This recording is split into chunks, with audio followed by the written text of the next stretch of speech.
Hello everyone, I'm Chris Hernandez and this is the Weekly Report, a look at news from the city of Kansas City, Missouri. It's almost back to school time and Kansas City residents can take advantage of the annual back to school 3-day sales tax holiday. It runs Friday, August 5th through Sunday, August 7th. That's the weekend shoppers in Kansas City will not have to pay any sales tax on eligible items like clothing costing $100 or less, school supplies up to $50 per purchase, and personal computers up to $3,500. For a complete list of eligible items, visit dor.mo.gov/tax and search Back to School. Last year, the city passed the Safe Ride Ordinance regarding rideshare companies. This ordinance requires a review after 1 year. So we would like your feedback on suggested changes to the ordinance. Visit our virtual town hall at kcmo.gov to read about and comment on the suggested changes. After this 1-month public comment period, staff will review resident input and a revised ordinance will go to the City Council this fall, followed by additional public hearings. Now let's check in with some of our city's departments.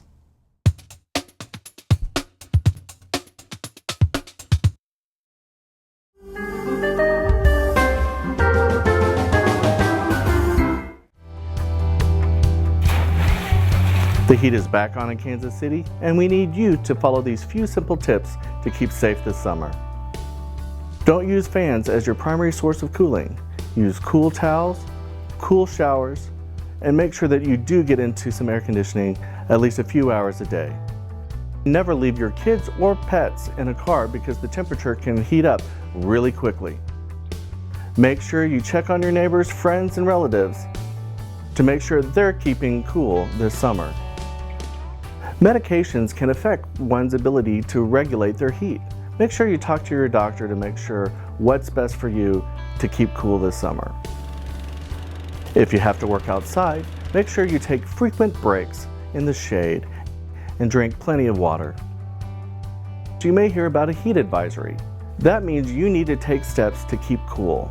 Our community centers are open for you to get some relief from the heat. For more videos, go to our website at kcmo.gov/FYIKC.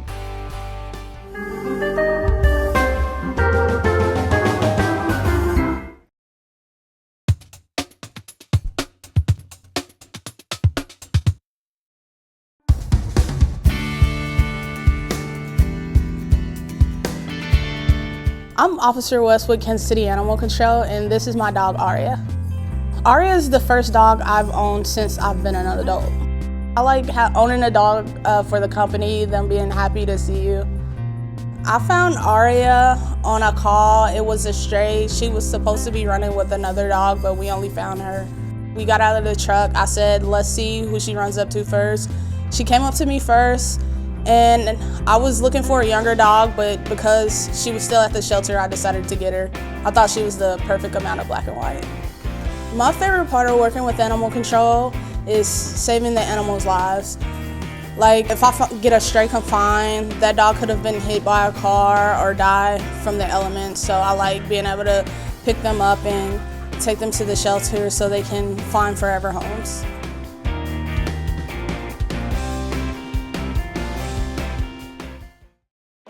Join Feast Magazine and KC Parks for food truck events all summer long. Each month, from May through September, we'll highlight prominent fountains and parks throughout the city, while guests enjoy food from some of Kansas City's most popular food trucks. A portion of the proceeds will go toward the City of Fountains Foundation to support our flowing treasures.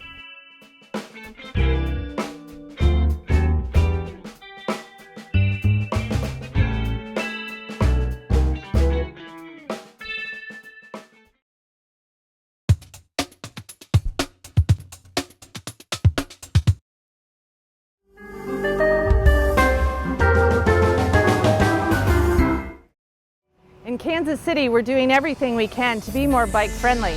I'm Deb Ridgway. Let me show you our new bike boxes. Many people are choosing to ride bicycles as a healthy way to get around Kansas City. The City of Kansas City supports bicycling as a viable mode of transportation. Bike boxes help cyclists and motorists share the road. Bike boxes are used at intersections as a space for cyclists to wait in front of cars at a red light. Then proceed when the light turns green. When traffic signal is red, bicyclists use the bike lane to enter the bike box. As a cyclist, you should position yourself to the right, left, or center lane, depending on the direction you want to travel. If you will be turning, remember to signal. Drivers, do not block the box. Stop at the Wait Here solid white stop bar behind the bike box. Right turns on red are restricted at intersections with the bike box. When turning right on a green light, drivers should remember to yield to cyclists moving through the intersection before turning right.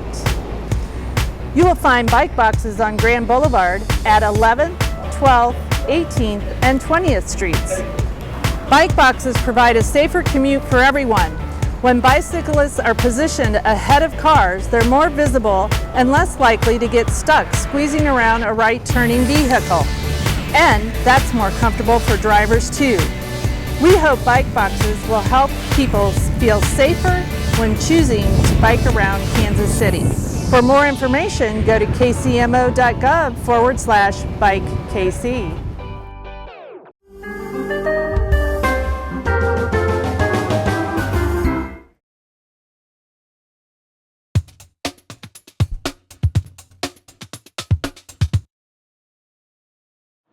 Motorists in Missouri are required to change lanes or slow down when emergency vehicles with flashing lights are stopped on the side of the road. It's called the Move Over Law. It used to apply to law enforcement only, but did you know that several years ago more emergency vehicles were added? We went on a ride-along with members of the Traffic Enforcement Unit of the Kansas City, Missouri Police Department to find out just how many drivers are paying attention. We spoke with Sergeant Grant Ruark of the Traffic Enforcement Division. Things like ambulances, motorist assist vehicles that have emergency equipment, even wreckers and tow services, if they're alongside the highway, it actually includes those now. This ordinance and state statute makes it so much safer for everybody that's on the highway. It's just really, really important that people know this statute and ordinance and adhere to it. Believe it or not, nearly as many officers have been killed in traffic accidents as they have by gunfire. Ruark stresses that the Move Over Law is designed to protect law enforcement and the driving public. And I can tell you from my perspective, directing traffic is one of the most dangerous things, or being stopped alongside of the highway, dealing with traffic in that matter is one of the most dangerous things that an officer can do. Things happen so fast when vehicles are traveling 60, 70 miles an hour. And again, vehicle crashes are, if not the leading cause of death, one of the leading causes of death of officers every year, year after year. So what should you do when approaching an emergency vehicle on the side of the road? Pay attention to the roadway ahead of you.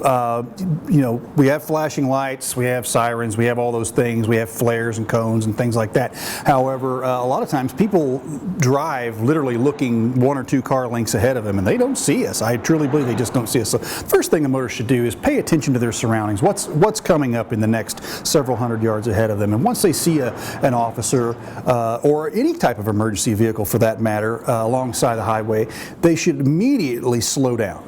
Even if they aren't in the lane right next to the officer, slow down and then start looking for a way to move over as safe as possible.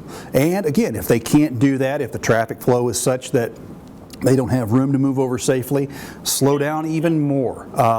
You don't want to slam on your brakes and cause an accident, but you want to give that officer the indication that you recognize him or her alongside the road and you're going to slow down. And even though you're tempted to look, try not to be distracted by police working accident scenes and or city or state vehicles doing their job. It's a very big concern of ours, secondary crashes. People going the opposite direction, trying to see what's going on, and all of a sudden the car in front of them does the same thing, and then you have rear-end accidents. So secondary crashes are a big concern, like I say, a big concern of ours. And people, I realize everyone wants to be able to tell the story of what they saw the next day to all their friends at work, but you're paying us to handle it. Just please move along safely and let us handle it. Most likely it's going to be on the news. You'll hear all about it. The last important reminder from Sergeant Ruark involves texting and driving. It takes only a few seconds to look away, look down, send that text, and you can drift several feet. And if depending on where a person gets stranded or pulled over, 1 or 2 feet can make all the difference in the world.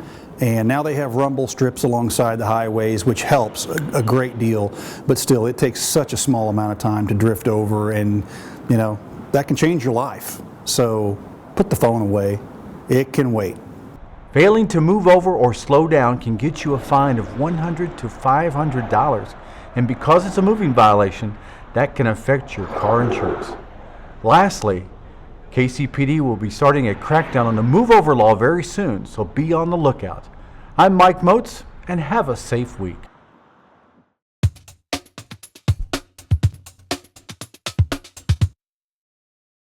The history of the city market began in 1857 as a site for commerce, revivals, political rallies, and circuses. Today, this 11-acre market now houses stores, retail, a museum, and a central market. And today, to talk to us about all of the activity that happens not just on the weekends at City Market, but throughout the week, is Marketing Director and Events Director of the City Market, Sue Patterson.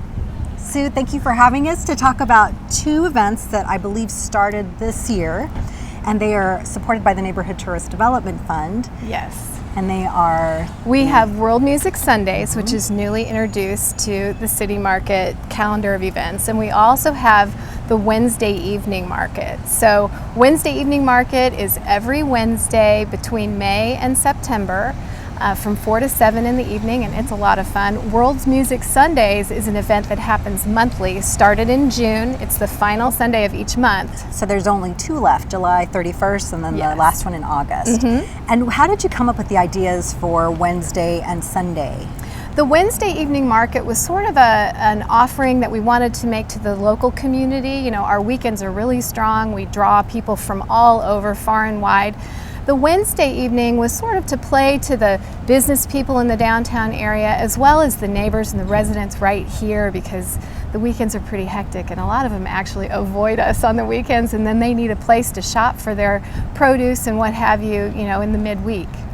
And it's a great space to just hang out while traffic clears before you go home, and it's also free. Both events are free, correct? Yes. Wednesday evenings we call our healthy happy hour, or our fun and fresh way to spend rush hour. The World Music Sundays is just a nice Sunday afternoon. It's a way to kind of wind down your weekend. It's a nice little add-on to the market itself, and it's a wonderful way to celebrate all the different cultures that make up our City Market family. How many vendors do you have? Because there's some longtime vendors that have been here for many years, and there are several nationalities that are represented here at the market. So can you tell us some countries and how many vendors that you have? The City Market and the Farmers Market is extremely diverse. If you've come down here to visit, you'll take in all different kinds of cultures. You'll hear 8 to 10 different languages spoken. It's a really eclectic, interesting mix of all different kinds of sights and sounds, and so we call the World Music Sundays a great place to savor the flavor of the City Market. You'll see countries or people representing countries like Brazil and Holland and China and Vietnam, and you'll see different cultures like Hmong farmers and people who are immigrant farmers from Burma and just all around the world. And it's a nice representation of the immigrant community from around the city. And you also have how many visitors a year that come? We have 1.2 million people that visit the City Market annually, and of that, 250,000 are from outside our 5-county area. So we have quite a bit of tourists. Well, is there anything else that's happening throughout the week in addition to the two events that you just talked about? Well, of course, we have shops and restaurants that are open daily, and everybody operates under their own hours, own individual business hours. And then we have, we're the host of the largest farmers market in the region every Saturday and Sunday with more than 140 different vendors. We do produce and arts and crafts and vintage sale and all kinds of, and buskers. You'll never know what kind of interesting talent you'll run into down here. It's the best place to people watch. And our slogan is "Where the locals go," which kind of translates two different ways. It is where Kansas City likes to gather and shop, and it's also a way we like to express to tourists how when you're here, you're a local. And you are also a stop on the streetcar line. So if people wanted to explore and head out to the city market, they could always hop on the streetcar to get here or to explore other parts of downtown. Absolutely. We are actually surrounded by the streetcar, so there's 3 different stops. That's very convenient. You can hop on at 5th and Walnut, you can hop on at 3rd and Walnut, or up on 4th and Delaware. For more information, you can visit our website, which is thecitymarket.org, or our Facebook page, and you just search The City Market-Kansas City. Well, thank you so much for having us on this beautiful day, and it's always a great day here at the City Market. Thank you. The Neighborhood Tourist Development Fund supports local nonprofits that bring cultural, social, educational, and recreational activities to our area.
To learn about additional upcoming events, visit kcmo.gov/ntdf.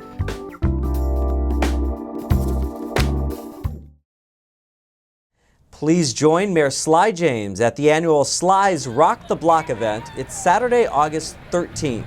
It runs from 3 to 7:30 p.m. at Union Station. The event features face painting, carnival games, live music, and more. The first 1,500 people through the doors get free food. Be sure to check out the mayor's website at kcmo.gov and search Rock the Block for additional information. Would you like to experience world cultures, but you don't have the time or money for a round-the-world trip? So come out to Swope Park, August 19th, 20th, and 21st for the annual Ethnic Enrichment Festival. For just $3 admission, you can experience the arts, crafts, music, and dancing of more than 60 cultures. Tasty food representing many different countries will also be for sale. The festival is held near the front entrance of historic Swope Park. Parking is also free. For a complete list of scheduled events and other information, visit eeckc.org. To view this program again or other Channel 2 videos, go to kcmo.gov and search Channel 2. That page has a link to our YouTube channel and all of our great programs that you can view on demand. That does it for this edition of the Weekly Report. I'm Chris Hernandez. Have a great week.